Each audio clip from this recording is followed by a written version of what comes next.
Hey there, this is Death Star Killer and welcome to another movie review. This time, Top Gun Maverick. I will start this by saying I am a big fan of the first movie. Sure, it's pretty much propaganda, but it's pure 80s cheese. It's got a great soundtrack, full of memorable characters, great aerial sequences. I watched it only the other night on 4K disc and I loved it. I've been wanting a sequel to this since I was 13. It's been 36 years and Maverick is now a test pilot. When it looks like his program is going to be shut down in favor of drones, he pulls a Maverick, steals the plane, passes the test, proves the program. Of course, he gets himself into a lot of trouble, which gets him sent back to Top Gun to train the best of the best for a top secret mission. Basically, Maverick hasn't really grown up over the years. It's mentioned a few times he's always been getting himself in trouble down the years and he's never been promoted past the rank of captain, which others such as Iceman for example have become admirals. Maverick's real issue with his new assignment though is Rooster, Goose's son. He's part of the team he has to teach. Maverick is still very much haunted by Goose's death. The last thing Maverick wants to be is involved in anything that could bring harm to Goose's son. That's as far as I'm going to go plot wise. Right from the opening I was on board with this. I had a big smile on my face when I heard that music. They didn't mess with it. There wasn't a remix, they didn't have a rap in it. There was no Post Malone, malarkey or anything like that. They just had the same music. It even had Danger Zone. The last thing you want is somebody messing around with the theme music of a classic movie.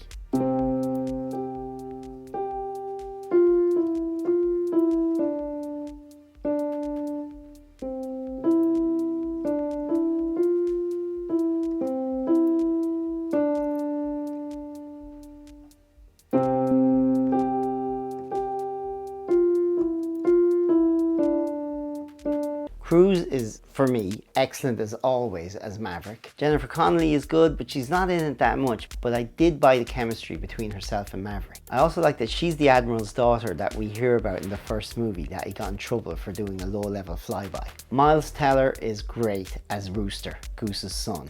He even manages to look like him.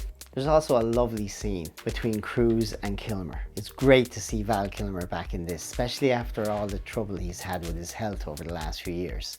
In fact, if you get a chance, you should really check out the documentary Val. Basically, Val Kilmer has been chronicling his entire life with a video camera before anyone else was doing it. So you get to see some shots behind the scenes of the first Top Gun and everything he's made. It's really nice. He even acknowledges that he can be a bit difficult at times. TC, what's wrong with you? Hang on a second. TC's not feeling very well.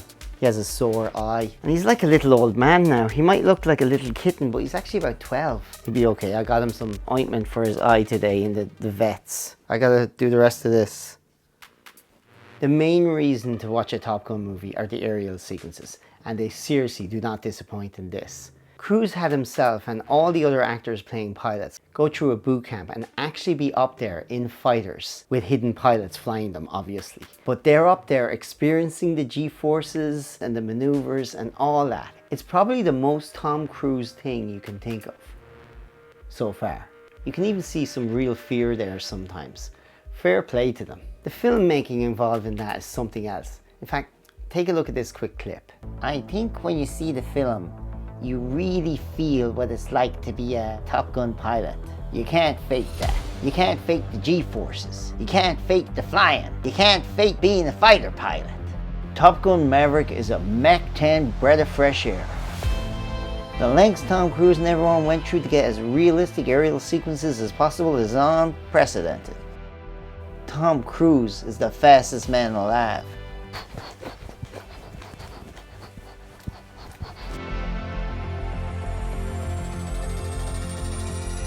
Top Gun Maverick also has a lot of heart. I don't know if this is something to do with my age or the fact that I'm a father now or what, but I'm much more prone to be emotional when I'm watching something these days. I was a blubbering mess twice during this movie. Once for a sad scene and once from a really happy scene. That didn't used to happen too much. It's nice when something makes you feel something, I think. This movie has been waiting to come out since 2020. There's been a few times now the release of this has been pushed, and it feels like we're back. Seeing Top Gun in the cinema, we're back. Top Gun Maverick is pretty much a perfect blockbuster. They don't make as many movies like this as they should, especially with all the practical filmmaking side of it. And you really should go see it in the cinema. Don't wait for streaming. Go and see it at the biggest screen you can. And bring a friend. Don't forget to like, share and subscribe to Death Star Killer. Until the next time, this is Death Star Killer, signing off.